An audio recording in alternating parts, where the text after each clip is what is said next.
আপনারা জানেন যে আগে ট্রায়াল কোর্টের যে জাজমেন্ট ছিল, এই জাজমেন্টটা হাইকোর্ট ডিভিশনে যখন ডেথ রেফারেন্স আকারে শুনানির জন্য আসলো, তখন আসামিদের আপিলগুলো মঞ্জুর হয়, ডেথ রেফারেন্স রিজেক্ট হয় এবং as a whole all accused persons are acquitted. তার এগেনস্টে স্টেট বা রাষ্ট্রপক্ষ আবার লিভ ফাইল করে এবং এটা লিভ গ্রান্ট হয়েছিল। তো আজকে আমাদের বাংলাদেশ সুপ্রিম কোর্টের আপিল বিভাগের পূর্ণাঙ্গ বেঞ্চে presided and headed by honourable chief justice এটা আজকে শুনানি শুরু হয়।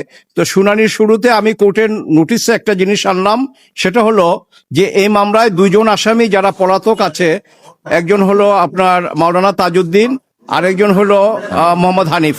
তো ওনাদের ডেথ সেন্টেন্স ছিল।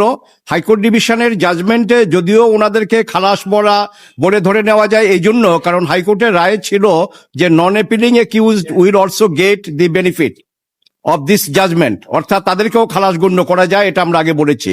কিন্তু যেহেতু তার এগেনস্টে আবার লিভ হয়েছে এবং আপিল আকারে এখন শুনানি শুরু হয়েছে, কাজেই আমরা এলআর ম্যানুয়ালের চ্যাপ্টার 12 অনুযায়ী তারা রাষ্ট্রপক্ষ থেকে বা কোর্ট থেকে তারা অ্যাডভোকেট বা আইনজীবী পাওয়ার যোগ্য, যেহেতু তারা অ্যাবসকন্ডিং, যেহেতু তারা ফিউজিটিভ বা তারা মানে কোর্টে নাই। সেটা অনারেবল চিফ জাস্টিস মহোদয় এবং অন্যান্য মাননীয় বিচারপতি যারা ছিলেন ওনারা এটাকে অ্যাকসেপ্ট করেছেন। অ্যাকসেপ্ট করে আমাকে বললেন যে নতুন করে যদি আমরা কাউকে আবার এখন অ্যাপয়েন্ট করতে যাই, তাইলে এই 26,000 পৃষ্ঠার পেপার বুক আবার তার পড়তে হবে, আমাদের মামলা ডিলে হবে। কাজে আমাকে দায়িত্ব দিয়েছেন যে আপনি ওই দুইজনের পক্ষেও স্টেট ডিফেন্স হিসাবে আপনি নিয়োগ পেলেন এবং আপনাকে তাদেরটাও বলতে হবে। আমি যেহেতু অনারেবল চিফ জাস্টিস এবং মাননীয় বিচারপতি মহোদয় পূর্ণাঙ্গ বেঞ্চ ওনারা আমার উপরে দায়িত্ব দিয়েছেন, আমি অত্যন্ত আন্তরিকতার সাথে আমি এটা গ্রহণ করেছি এবং আমি আমার যেটুকু দায়িত্ব সেটা পালন করার জন্য আমি সচেষ্ট হব।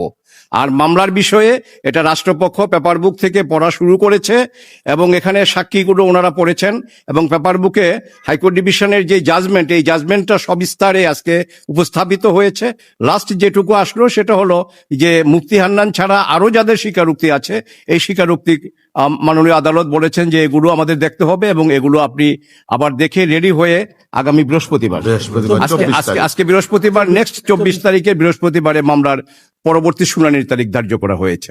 আমাদের প্রত্যাশা ন্যায় বিচারের স্বার্থে হাইকোর্ট ডিভিশন যেই রায়টা দিয়েছে খালাসের, including the non appealing accused Mister Tarique Rahman, কারণ সাক্ষ্য প্রমাণে কনফেশনে কোথাও তার নাম ওইভাবে আসে না যে তাকে সাজা দেওয়া যায়। কাজেই যে রায় হাইকোর্ট ডিভিশন দিয়েছে এই রায়টা যাতে বহাল থাকে, অর্থাৎ রাষ্ট্র যে আপিল নিয়ে আসছে এই আপিলটা যাতে নামঞ্জুর হয়, ডিসমিস হয়, এটাই থাকবে আমাদের প্রত্যাশা। দেখুন, একটা লিগ্যাল প্রসিডিউর আছে, রাষ্ট্র মনে করেছেন এই বিষয়টা আপিল করা দরকার, সেই জন্য রাষ্ট্রপক্ষ সেটা আপিল করেছেন। রাষ্ট্রের অধিকার আছে এবং তাদের এভরি রাইটস প্রসিডিউরটা মেনটেন করা, and we welcome their exercise. এবং এই জন্য আমরা ভয়ে ভীত না, এক্স্যাক্টলি, কারণ আমাদের টোটাল মামলায় এভিডেন্স যা আছে তাতে করে এই মামলা শাস্তি থাকে না এবং হাইকোর্ট ডিভিশনের যে জাজমেন্ট, ওই জাজমেন্ট আপেল হওয়ার মতো যথেষ্ট কারণ